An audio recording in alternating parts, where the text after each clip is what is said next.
Hey guys, Guntank again. This time with a review of the 1/100 scale Guntank R-44 from the Gundam F91 movie.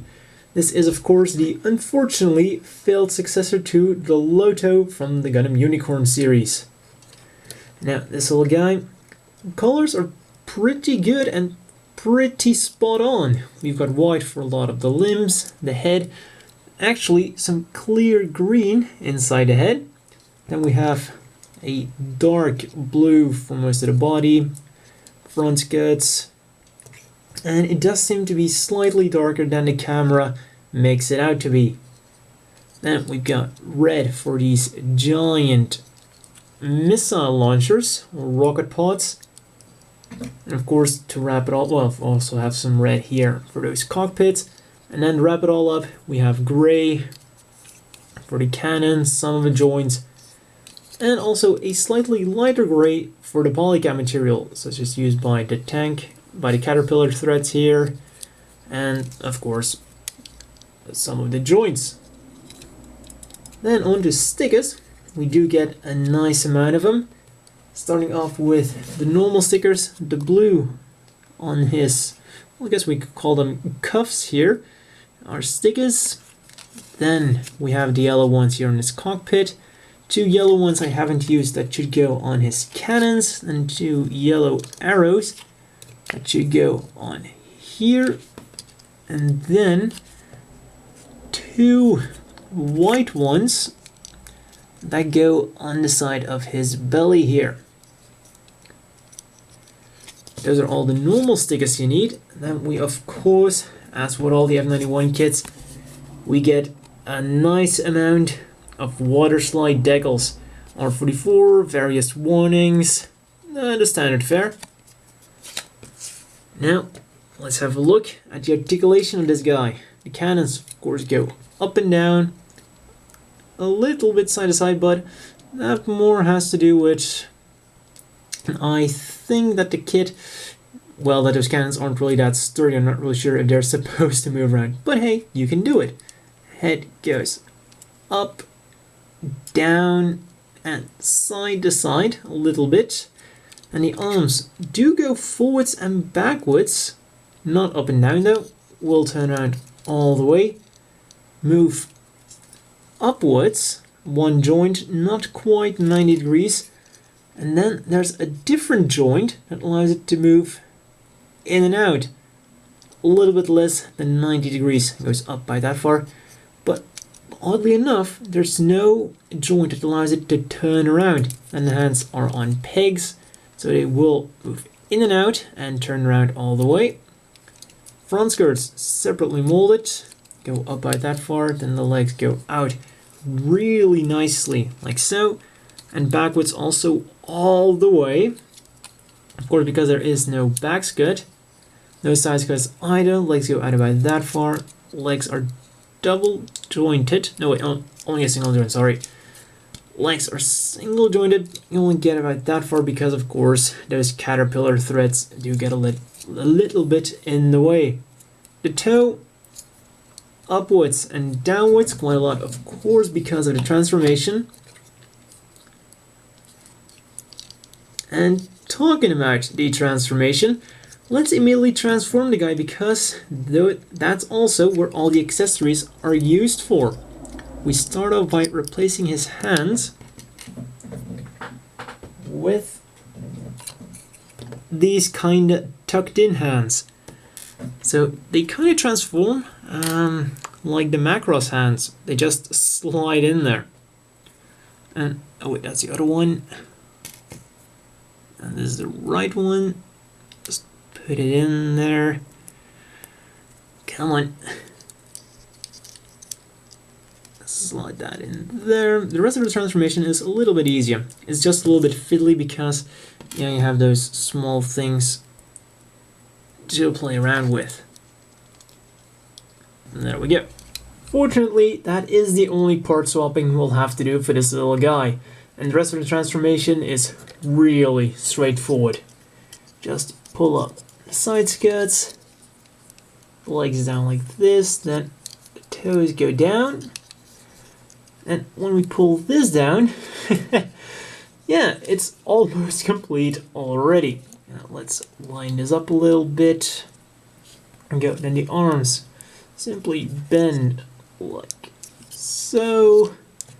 The head gets pushed in, and that is the entire transformation. Also, mind you, how this looks a whole lot like a certain Gundam Seed mobile suit. Actually, two Gundam Seed mobile suits. The normal Zout, and the upgrade was called the Gazout, I believe. And so yeah, that was a really, really easy transformation. And here it is next to the 1/144th scale Guntank. Yeah, quite significant size difference. And yeah, in case you're wondering, it is actually the Guntank that's ridiculously oversized, because this is a 1/144th scale Abrams. Yeah, quite size difference. Anyways, back to this little guy, because we still get a few more accessories. We get this nifty little trolley, and we get two nice big missiles, or rockets, and these are the ones that go in here, even though the rockets in here are not removable, so of course these won't go in there either, but they do look rather nice. They don't really attach to the little trolley thing, but they do sit on there quite well. So it's a really nifty little detail. And then we also get three of these things. At first glance, they might look like they're just bullets because they're so small, but they're like the little cannons, the little cannonballs for his main cannons, which didn't really work for a long time in the movie. Also, what I really like is the little hydraulic detail here on the feet. It's a really nice touch for such an old kit. But yeah, I gotta say, transformation is really smooth. So far, so good. As always, the inevitable question is, do you want to buy this? Well, for 600 yen, this is extremely cheap for a 1/100 scale, but don't be fooled by the scale. Here he is next to a 1/144 scale Jim Kai. It's quite significantly smaller than a standard size 1/144 scale. Also, look at those faces. They're actually extremely similar to each other.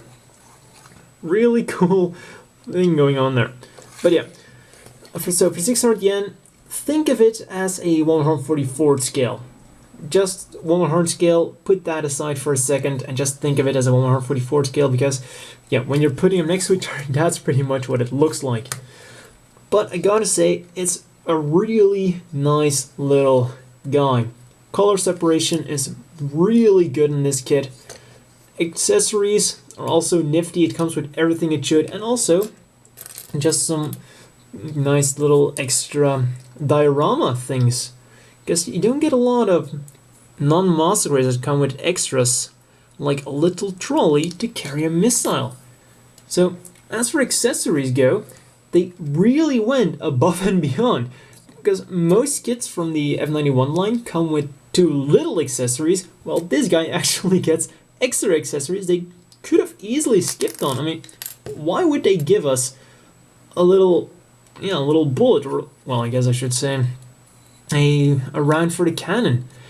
But yeah, just those little extra things really make it worth, especially, like I said, if you're making a diorama, you get enough diorama fuel here.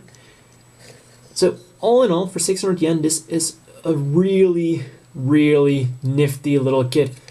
It pulls up the transformation perfectly. The only part swapping required are the hands, and yeah, that's to be expected. I mean, in order to pull this off without part swapping, it would have to have a completely, the hand would have had, should have been completely maneuverable like a perfect raid, and that's something they're never gonna pull off in a mobile suit this small. So this is actually a really good model. Of course, you could say that the articulation in the legs is a little bit hindered at the knee, but yeah, you've got that giant caterpillar thread there. So yeah, The little flaws it has can be easily forgiven, and considering the age, it's a really cool little thing. But now, let's get on with the funniest part, size comparisons. So, I just compared it to a standard size 1/144 scale kit. Now, bringing on a 1/100 scale Jim Kai. It doesn't even come up to the hip. Fantastic. So like I said, just a really, really small model. Even when you're comparing it to the F91 kits. Next to the G Cannon and the heavy gun. And even next to them, it is minuscule. Seriously, this might just be one of the smallest actual mobile suits, without getting into those fatigue mobiles or petite mobiles or the Dragonese. So yeah, this might just be one of the smallest mobile suits to still be called mobile suits. So yeah, I could definitely recommend it if you can find it for 600 yen. It's just a really, really nice little thing to have. So that's all for this review, and see you guys next time.